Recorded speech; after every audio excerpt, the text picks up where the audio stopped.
Hi again, everybody. Alan Warren here, the RV Wingman, and welcome to my virtual campfire. I entitled this video Grumpy But Grateful.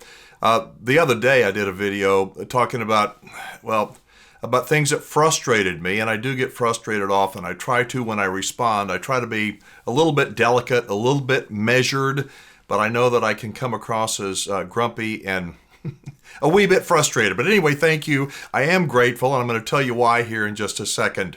I sent an email out, and I asked for your opinion. If you are on my email list, you know that I do not bombard you, do I? I send you that many emails a week, just one.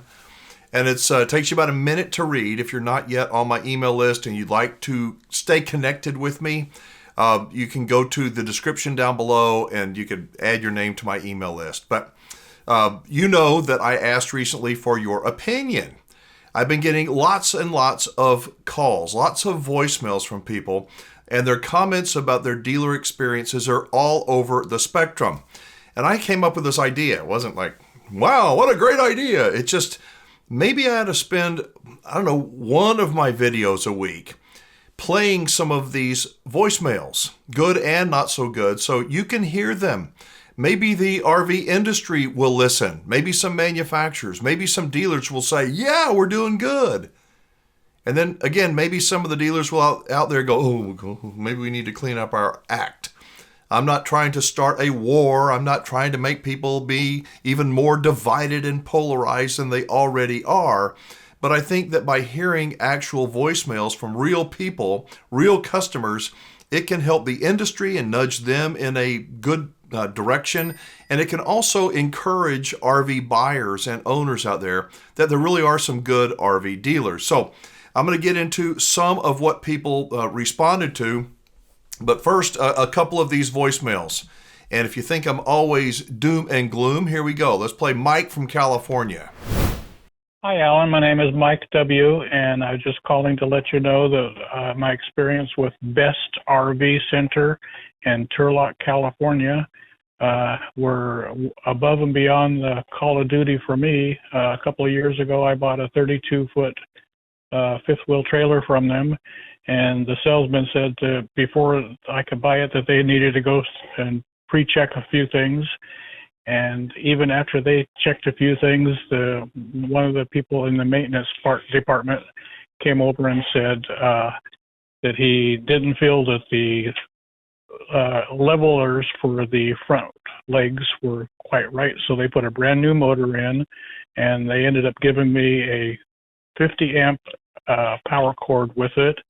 And I feel that they just went above and beyond the Call of Duty. And that was Best RV Center in Turlock, California. And have a good day. Bye. So that was a good one, wasn't it? I mean, I don't know who Best RV Center is in Turlock, California, but I'm glad that they gave Mike a positive dealer experience. I remind you that when you buy a new RV and you're doing that final walkthrough, if everything is not working to your satisfaction, do not take the RV. Do not be unreasonable. But things need to work to your satisfaction. Don't go leave there and then just expect that you're going to bring it back after your first camping trip and they're going to fix everything up for you. So, Mike, thank you so much for calling. Here's another one, and let's see what Neil has to say. Hello, Alan. My name is Neil, and I'm calling from Newcastle, Wyoming, which is in the northeastern corner of the state in the beautiful Black Hills. And I have both positive and negative. One positive with a local dealer. We bought a travel trailer. They were good. Their service was good. The next was with an outfit called Bish's in Cheyenne, Wyoming. Even though a friend of mine was the sales manager, unfortunately 2 years in a row, their service department ended up damaging our travel trailer. On their lot, their transport people wrecked our trailer twice. They did fix it at their expense, and everything is fine, but it's kind of a checkered thing for us. And sir, thank you very much for what you do for us on YouTube. We enjoy your videos. Please keep up the good work. Thank you. And that, I hate to hear stories like that, but when you leave your RV at a dealer, the dealer, the person in charge at the top, do you think they want to wreck your RV? I don't think so either. But they have those things called employees. And employees are those things called human beings. And too many are lazy and irresponsible. They don't pay attention. They're not accountable. And if your RV happens to be in the way of that lazy person banging it, you may not know it until you pick the RV up. So, I'm sorry that happened to you. Service is a real issue in the RV industry. And if you own an RV, you already know this. But I'm going to be addressing some service issues in future videos. Now, I asked if it was a good idea. If the people on my email list, I asked, is it a good idea for me to play these voicemails or not? Do you want to hear or do you not want to hear? Because as I said earlier, I do not want to start a war. What do you think? Which way do you think it went? Let's hear some voicemails. Let's don't hear it. What does your brain tell you? Not what your heart, but what does your brain tell you? What do you think people, which way did they go? They want to hear the voicemails. They don't want to hear the voicemails. Well, I got so many responses, and this is why I'm grateful. I didn't count them. Maybe not 1,000, but getting close. I mean, a lot. It was a huge open rate, a huge response rate. If you were on my email list, thank you. I cannot get back to everybody. I wish I could, but it makes me feel so good to connect with you, to have you connect with me and to receive your words of support or not. But I appreciate you being on my email list. Here are some of the emails. Let's start out with this one. This one is from Cindy. It was Your Opinion Matters to Me was the title of my email. She says, we've had a good experience and I guess good relationship with our RV dealership, so don't need to hear about the experiences of others. Thank you. Okay.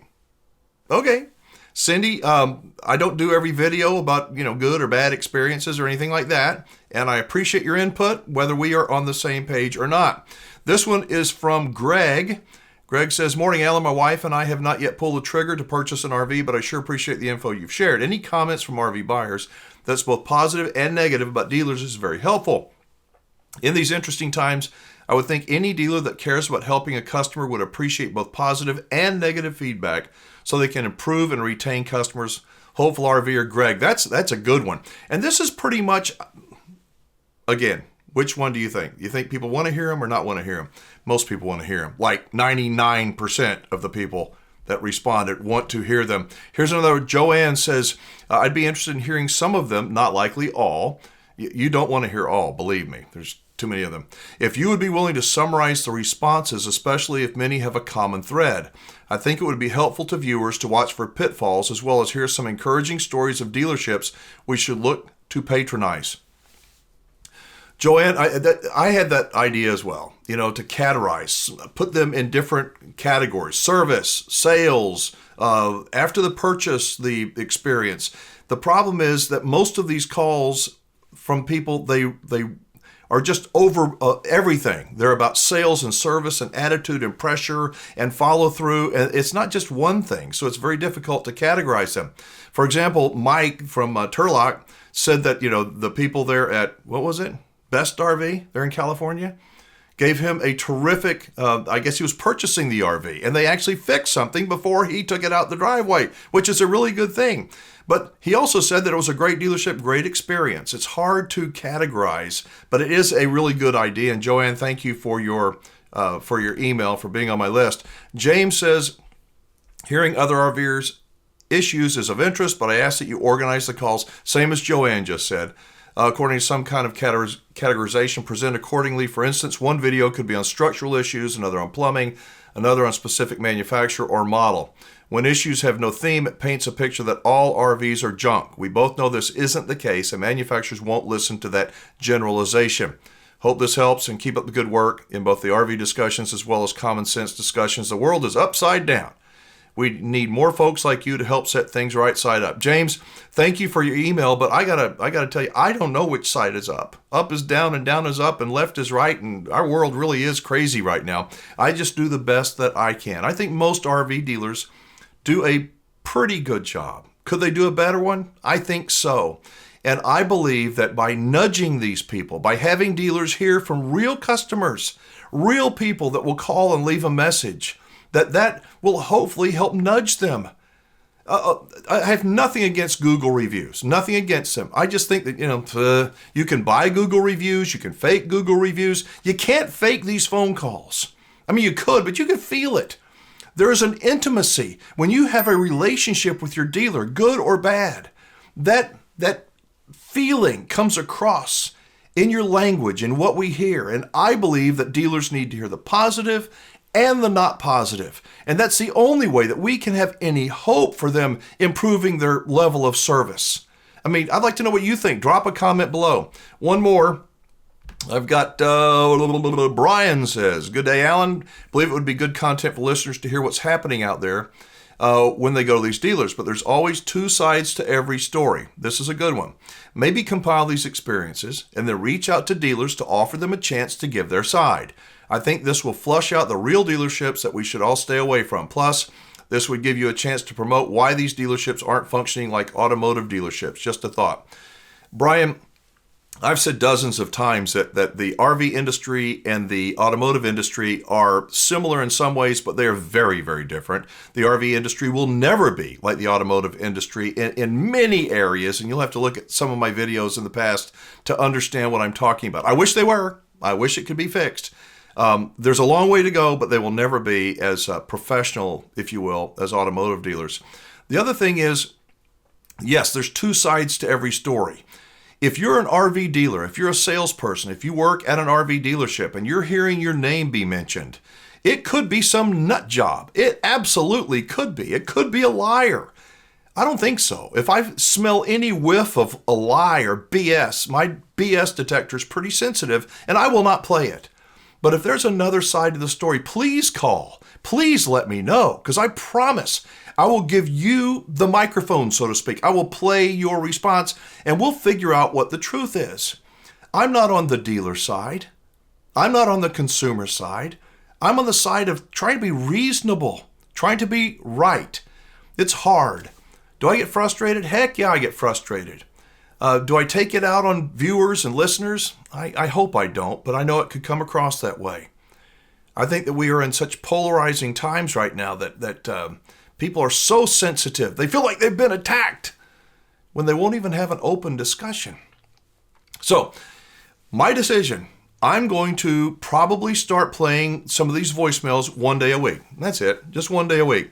And I'll give my comments, my thoughts about each one of them. I'm not going to be specific about picking out dealers. I can't make you call. If you don't want to call, that's okay. I do have a 24-hour voicemail. You can call anytime. Ain't nobody going to pick up.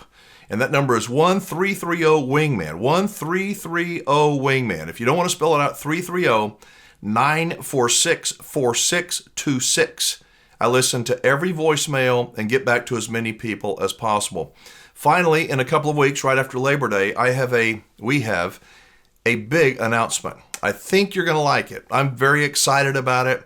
We're putting kind of the final touches on it right now, but it has to wait until just after Labor Day. I think some of you may already know what it is, but I appreciate you so much. Again, if you'd like to sign up and get on my email list, I don't have any affiliate links. I'm not selling anything. I don't provide your information to anybody. I send you one email a week, takes about 1 minute to read, and it's just my way of staying connected with you. So thank you for spending time with me today around my virtual campfire. I do appreciate it. I look forward to visiting with you next time. I'm Alan Warren, the RV Wingman. Be safe, have fun, play nice, and don't leave your good manners at home.